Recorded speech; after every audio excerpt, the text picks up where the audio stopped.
alaikum wa rahmatullahi ta'ala wa barakatuh. Bonjour tout le monde. Vous avez sûrement, les enfants, observé les images, vous avez fait de la lecture de l'image. Les enfants avaient les yeux grands ouverts, les yeux écarquillés. Donc, ils ont découvert quelque chose en classe. C'est la grande surprise. Donc, l'histoire s'intitule « Un curieux appétit ». Et là, le mot curieux, attention les enfants, curieux, quand il se place avant le nom, l'adjectif quand il se place avant le nom ici, curieux signifie bizarre, un appétit bizarre. Contrairement à l'adjectif curieux qui se place après le nom, par exemple, un enfant curieux, c'est un enfant qui aime savoir ce qui se passe chez les uns et chez les autres. Donc, le maître commence à parler dans cette image. Donc, je vais vous montrer d'abord l'image. Les images qui illustrent ce texte, encore une fois, ici c'est le maître à la fin de l'histoire, et en haut, à gauche aussi, à droite, il y a les enfants qui regardent, ils ont les yeux braqués vers un enfant qui dévore, qui mange les cahiers et les livres. Voilà, donc le maître commence à parler, il commence par une phrase à l'impératif présent. Montre-moi ton cahier de brouillon, réclama le maître, dit le maître. Donc, le maître s'adresse à cet enfant qui a un appétit, un curieux appétit. Donc, le maître comme personnage.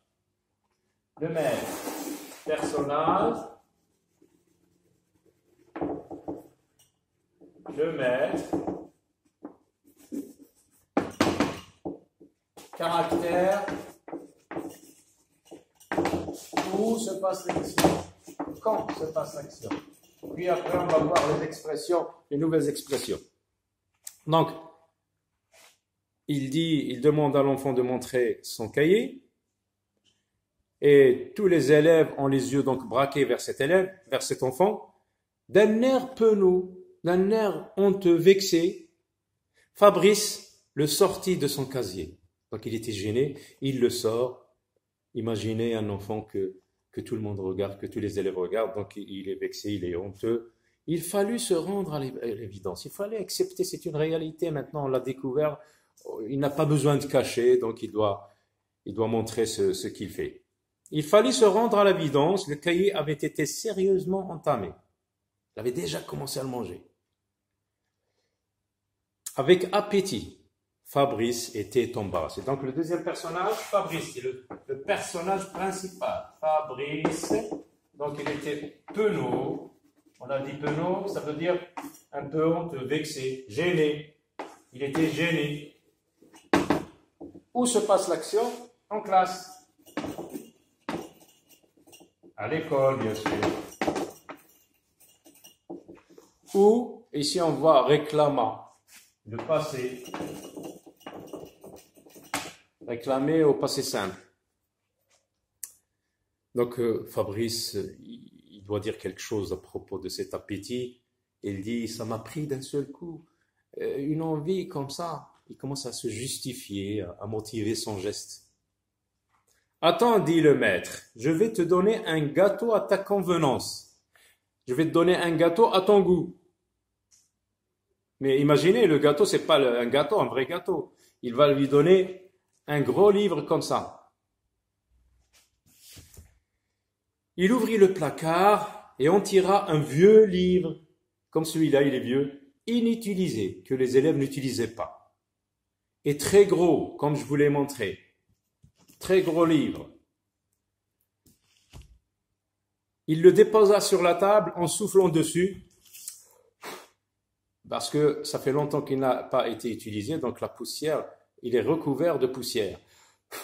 Il souffla dessus pour chasser la poussière. Celui-là, dit-il, tu peux le dévorer à ton aise. Tu peux le dévorer tout doucement comme tu peux. Et il attendit, le maître, il attendit, bras croisés, que le Fabrice commence à le manger. Et il attendit, bras croisés, les élèves attendaient aussi, curieusement. Ils étaient curieux de voir Fabrice manger manger le livre. Fabrice, au début, hésita parce que on va voir qu'il n'aimait pas tellement qu'on le regarde. Manger comme Louis XIV au château de Versailles. Donc là, on prélève une information concernant ce roi, Louis XIV. Lui aussi, il n'aimait pas qu'on le regarde quand il mange. Mais il avait très faim, Fabrice, car il n'avait rien mangé depuis 2 jours. Alors, il porta le gros livre à sa bouche et crac, voilà ce qu'on appelle les onomatopées qu'on trouve dans les bandes dessinées. Tic-tac, crac, pum-pam quand il s'agit d'une ambulance. Ça s'appelle les onomatopées. C'est le bruit que produisent les choses. Crac, nom de nom. Ah, ils étaient surpris de voir quelqu'un qui mange des cahiers, du papier. Nom de nom. D'un seul coup, il arracha une bouchée aussi grosse qu'un œuf de poule. Une bouchée aussi grosse qu'un œuf de poule. Ici, c'est la comparaison. On compare la bouchée de Fabrice à un œuf de poule. Ici, c'est l'égalité. C'est égal. Alors, des fois, on peut exprimer aussi la comparaison d'infériorité. Quand on dit il est moins fort que son ami, par exemple. Ou bien la supériorité. Il est plus fort que son ami. Il arracha donc une bouchée aussi grosse qu'un œuf de poule. Quand il eut avalé la dernière miette, les miettes, quand on mange du pain, il y a des miettes qui tombent. Quand il eut avalé la dernière miette, les élèves commencent à applaudir. Les élèves applaudirent. Donc c'est un grand moment. Eh bien, soupira le maître. Soupirer, c'est expirer de l'air, par exemple. Lorsque je dis, hélas, hélas, hélas, là je soupire. Eh bien, soupira le maître, si quelqu'un m'avait dit qu'un élève dévorerait un jour ce vieux livre d'histoire de France, donc c'est un livre qui concerne l'histoire de France, je ne l'aurais pas cru. Les personnages, les élèves. Comment ils étaient curieux de savoir, de voir comment Fabrice mange les livres. Je ne l'aurais pas cru. Donc, les élèves, en le regardant, ils ont dit, si ça se trouve, dit alors Simon. Donc Simon va parler, il a dit, si ça se trouve, dit alors Simon, il sait maintenant ce qu'il était dedans. Il sait ce qu'il y avait dans ce livre, comme information. La classe approuva en riant. Ah, peut-être, oui, c'est vrai. Ça, c'est impossible, décréta le maître. Dire avec autorité. C'est impossible. Manger un livre comme ça et savoir ce qu'il y a dedans, c'est impossible, dit le maître. Il faudrait essayer, dit Olivier. Olivier, c'est un autre élève qui propose d'essayer. Peut-être il sait ce qu'il y a dans le livre. Mais non, refusa le maître. Remettez-vous au travail. Il a commencé à écrire quelque chose, puis pour rire, il se retourna vers Fabrice et lui demanda tout à coup, que s'est-il passé en 1515? Sans réfléchir, c'est du tac au tac. Fabrice répondit, la bataille de Marignan. La bataille de Marignan, c'est une bataille qui s'est passée en 1515, au mois de septembre. Elle a eu lieu donc en France et elle a opposé François Ier, le roi de France, et ses alliés aux mercenaires suisses, soi-disant mercenaires suisses. La bataille de Marignan, répondit Fabrice aussitôt. Que c'est une autre question. Il a répondu, donc il va lui poser une autre question pour vérifier si vraiment il connaît tout ce qu'il y a dans le livre. Tout ce qu'il y avait, parce que le livre, ça y est, il est mangé. Que s'est-il passé en 1715? L'élève, sans réfléchir, il a le sens de la répartie. Il répond très vite. C'est l'année de la mort du roi Louis XIV, monsieur.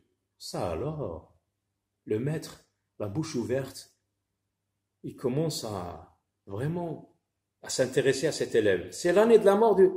Ça alors, donc ça exprime la surprise. Et en 1815, la bataille de Waterloo. La bataille de Waterloo, c'est une bataille qui s'est passée à 20 kilomètres au sud de Bruxelles. Elle a opposé l'empereur français, Napoléon Ier, aux alliés qui étaient l'Allemagne à l'époque, la Prusse, la Grande-Bretagne et les autres alliés. Ça alors, la surprise continue. Comment s'appelait la femme de Louis XIII? Ça, Fabrice ne pouvait pas le savoir. Il a répondu tout à coup. C'est du tac au tac qu'on a dit. Anne d'Autriche. Le maître, vraiment, est bouleversé dans ce cas. On voyait bien que le maître était tout bouleversé. Soudain, il bondit au bureau. Là, on montre un peu l'action nerveuse du maître. Il commence à s'énerver, à s'impatienter. Il bondit au bureau, attrapa un morceau de papier sur lequel il se mit à écrire fébrilement quelques mots. Nerveusement. Quand il se redressa, chacun comprit à son air satisfait qu'il avait découvert le moyen de prouver que Fabrice était un imposteur. Il voulait à tout prix démontrer que Fabrice était un imposteur, un menteur. C'est quelqu'un qui se fait passer pour ce qu'il n'est pas. C'est quelqu'un qui trompe les autres avec ses apparences. Par exemple, quelqu'un qui a des petites connaissances en médecine, du jour au lendemain, il enfile un tablier, il dit aux gens, voilà, je suis docteur. Ce n'est pas un docteur, c'est un imposteur, parce qu'il n'a pas vraiment les diplômes qu'il faut pour exercer ce métier. Alors, est-ce que Fabrice maintenant va pouvoir répondre à ce papier que le maître a plié en 4? Et le tendit à Fabrice, il lui dit, tiens, lui dit-il, croyant qu'il va le bloquer, l'arrêter, le mettre au pied du mur. Tiens, lui dit-il, j'ai écrit une phrase en anglais, avale ce papier sans le regarder. Alors le bras de fer maintenant qui oppose le maître et Fabrice. Mais l'un des deux sera ridiculisé à la fin. Tiens, lui dit-il, j'ai écrit une phrase en anglais, avale ce papier sans le regarder. On verra bien si tu es capable de me redire le message qu'il portait. À ce moment, la grande surprise, le grand silence qui règne en classe. Le silence était devenu tellement grand dans la classe qu'on aurait pu entendre un cheveu pousser sur la tête d'un homme chauve. Est-ce qu'on peut entendre un cheveu qui pousse? Mais regardez, c'est pour donner une image du silence qui règne en classe. Fabrice prit le papier et le porta à sa bouche et le mangea, sans le regarder ni l'ouvrir. Il l'avala, il le trouva même délicieux. Bien, dit alors le maître, satisfait de lui et sûr de lui. Maintenant, réponds à ma question, si tu le peux. Et il lui posa une question incompréhensible en anglais. Les enfants à l'époque, à ce stade de leur parcours scolaire, ne connaissent pas encore l'anglais. Donc le maître, pour vraiment le ridiculiser, pour prouver que c'est un imposteur, lui a écrit un message dans une langue qu'il ne comprend pas. Mais Fabrice, on a dit, c'est quelqu'un d'extraordinaire dans cette histoire. Mais ce fut la plus grosse surprise de la journée, car Fabrice répondit soudain le sens de la répartie, sans réfléchir, sans attendre. Il a répondu, et en anglais en plus. Ça alors, le maître était resté la bouche ouverte comme ça. Les bras ballants, ça y est, tout à l'heure il parlait avec les bras comme ça, des gestes autoritaires, fais ça, fais ceci, fais cela, mais là il a les bras ballants, il recula lentement et tomba assis sur sa chaise. Fabrice dévore les livres.